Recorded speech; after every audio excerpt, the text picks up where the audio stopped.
Assalamu alaikum and good morning students. Hope so you all are doing well.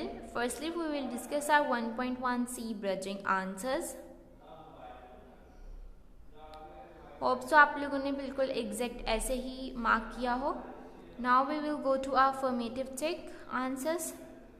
Formative check के answers की तरफ जाते हैं. इसमें हमारे पास क्वेश्चन नंबर 1 में हमने सर्कल करने थे प्राइम नंबर्स. ये एग्जैक्ट देख लीजिएगा आप लोगों ने ऐसे ही किया हो. अब हम थ्राइव की तरफ चले जाते हैं. थ्राइव में हमारे पास मल्टीपल चॉइस क्वेश्चन थे और नीचे हमारे पास 2 क्वेश्चन दिए गए थे जो कि आप लोगों ने खुद सॉल्व करने थे. होप सो आप लोगों ने अच्छे से सॉल्व कर लिए हो. अब सबसे पहले हम कंटेंट पेज पे जाते हैं और आज का एसएलओ डिस्कस करते हैं कि हमारा आज का एसएलओ क्या है. बीलिफ्ट 1.2 हमने करना है आज, जो कि है identify base and exponent and express numbers given in expanded form in index notation and vice versa.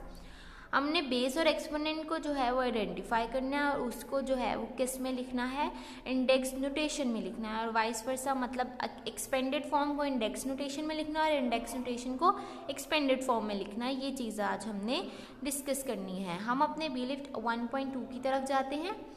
बीलिफ्ट 1.2 में हमारे पास सबसे पहले आ जाती है ब्रिजिंग. ब्रिजिंग में हम देखेंगे कि हमारे पास स्टेटमेंट क्या लिखी हुई है. उन्होंने कहा है लुक एट दिस मल्टीप्लिकेशंस. आपने इन मल्टीप्लिकेशंस की तरफ देखना है और ए और बी पार्ट दिए गए हैं. जो नंबर ए है वो है can you count how many times each number is multiplied. आपने देखना है और काउंट करना है कि जो नंबर दिए गए हैं वो कितनी दफ़ा जो है वो मल्टीप्लाई हुए हैं. अब देखें 2 जो है उसको काउंट करें कितनी दफ़ा मल्टीप्लाई हुए. 1 2 3 4 एंड 5. हमारे पास 2 कितनी दफ़ा काउंट हुआ है, 5 टाइम्स काउंट हुआ है. तो हम 2 के ऊपर क्या लिख देंगे, 5. ठीक है, मीन्स 2 के ऊपर हम क्या लिख देंगे, 5. मल्टीप्लाई लगाएंगे. अब देखिए नेक्स्ट हमारे पास 5 आ गया है. अब 5 देखेंगे कितनी टाइम्स काउंट हुआ है, मल्टीप्लाई हुआ है. 1 2 3 4 5. 5 भी हमारे पास 5 टाइम हुआ है तो हम उसके ऊपर 5 लिख देंगे. नेक्स्ट पूछा है बी में उन्होंने पार्ट में how could we write it in a shorter way instead of repeating the number many times. हम किस तरह से लिख सकते हैं इसको शॉर्टर फॉर्म में, इसको हम बार बार अगर रिपीट ना करें तो. अभी मैंने आपको बताया है कि ये इसकी हमारे पास शॉर्टर फॉर्म होती है जिसको हम इंडेक्स नोटेशन कहते हैं, जो कि हमारा आज का टॉपिक भी है. अब नेक्स्ट हमारे पास फोकस है. फोकस को अगर आप प्रेस करोगे तो आपके पास वीडियो लेक्चर ऑन हो जाएगा और आप उससे जो है अच्छी तरह से कर सकते हैं. अब नीचे हमारे पास ये देखिए यहाँ पे एक सिमुलेशन भी दी गई है. ये हमारे पास इंडेक्स नोटेशन की सिमुलेशन है. अगर आप इसको प्रेस करेंगे तो आपको और अच्छे से समझ आएगी और आप लोगों ने लाजमी ये सिमुलेशन जो है वो अपने अपने घरों में करनी है. अब हम सबसे पहले इसको रीड कर लेते हैं, उसके बाद हम इसकी सिमुलेशन देखते हैं. उन्होंने कहा है कि index notation also called power notation और एक्सपोनेंट नोटेशन. ठीक है, इंडेक्स नोटेशन को हम पावर नोटेशन भी बोलते हैं और एक्सपोनेंट नोटेशन भी बोलते हैं. अब एक्सपोनेंट और पावर क्या होती है. बेसिकली हमने एक वर्ड लिखा है, एक नंबर लिखा है. एक नंबर के ऊपर अगर हम छोटा सा कोई भी और नंबर लिख देते हैं, ये n जो है वो कोई भी नंबर को रिप्रेजेंट कर रहा है. ठीक है, यहाँ पे हम 1 लिख सकते हैं, 2 लिख सकते हैं. बेसिकली ये जो ऊपर छोटा सा है ना, इसको हम पावर भी बोलते हैं, इसको हम एक्सपोनेंट भी बोलते हैं और इसको हम डिग्री भी बोलते हैं. ठीक है, इसको हम क्या क्या बोलते हैं, पावर, एक्सपोनेंट और डिग्री. अब जो जिसकी पावर है इस चीज़ को हम बोलते हैं बेस.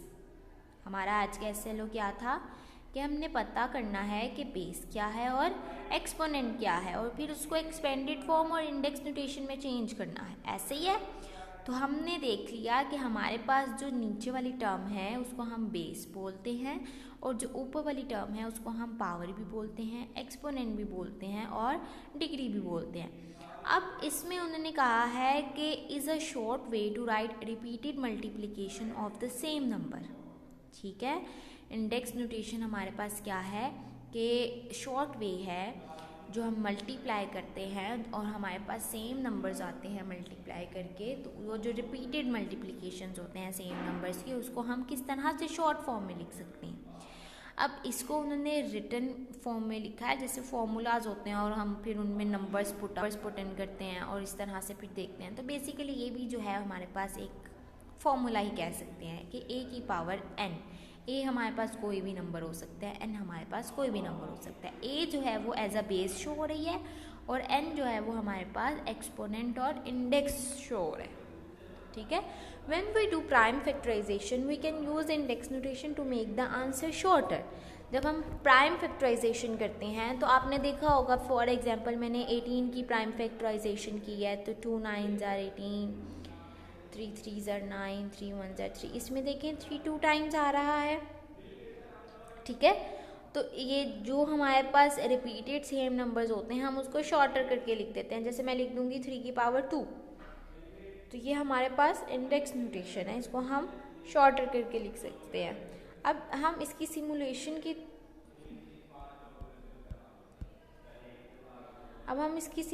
की तरफ चले जाते हैं। सिमुलेशन में हम 4 डिजिट नंबर लिख देते हैं, कोई भी 4 डिजिट नंबर लिख देते हैं, जैसे 2 5 6 8 है और इसको सिमुलेट करते हैं। तो ये देखिए हमारे पास सिमुलेशन आ गई। अब जो रिपीटेड सेम नंबर है वो 2 है, 2 3 टाइम्स है तो 2 के ऊपर 3 लिख दिया। 2 हमारे पास क्या है, बेस है, और 3 हमारे पास क्या है, एक्सपोनेंट है, इंडेक्स है, पावर है, डिग्री है, सारी हमारे पास इसके नाम है। 3 1 टाइम था तो 3 के ऊपर 1 आ गया। 107 भी 1 टाइम था तो 107 के ऊपर भी 1 आ गया।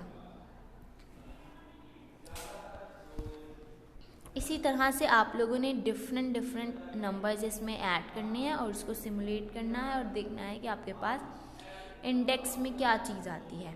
होप सो आपको अच्छे से समझ आ गई हो इसकी सिमुलेशन। अब हम इसके एग्जाम्पल्स की तरफ जाते हैं। यहाँ पे 540 का दिया हुआ है, उसके फैक्टर्स बनाए गए हैं और उसका इंडेक्स नोटेशन लिखा हुआ है।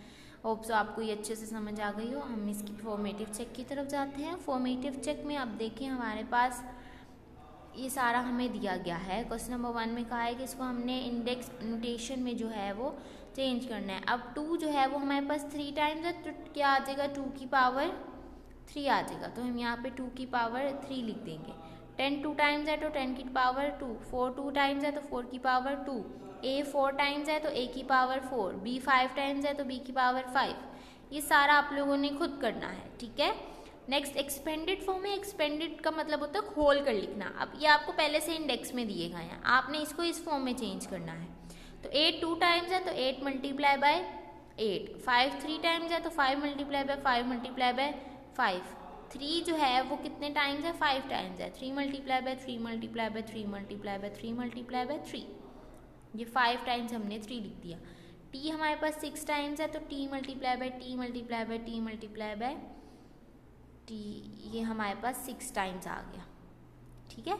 इस तरह से हम इसको एक्सपेंडेड फॉर्म में चेंज करते हैं और एक्सपेंडेड फॉर्म को इंडेक्स नोटेशन में चेंज करते हैं। ये सारा आप लोगों ने फॉर्मेटिव चेक खुद करना है। इसके थ्राइव की तरफ चल जाते हैं। थ्राइव में हमारे पास मल्टीपल चॉइस क्वेश्चन दिए गए हैं। आपने इसकी इंडेक्स नोटेशन बतानी है 36 की। आपने सबसे पहले इसके प्राइम फैक्टर्स बना लेने हैं। प्राइम फैक्टर्स बनाकर आप लोगों को जो MCQs बिल्कुल ठीक लग रहा है वो आप लोगों ने मार्क कर देना है। ये आप लोगों ने सारा खुद करना है। इंशाल्लाह ताला कल हम इसको दोबारा डिस्कस करेंगे। होप सो आपको अच्छे से समझ आई हो। ओके बेटा जी, अल्लाह हाफिज़।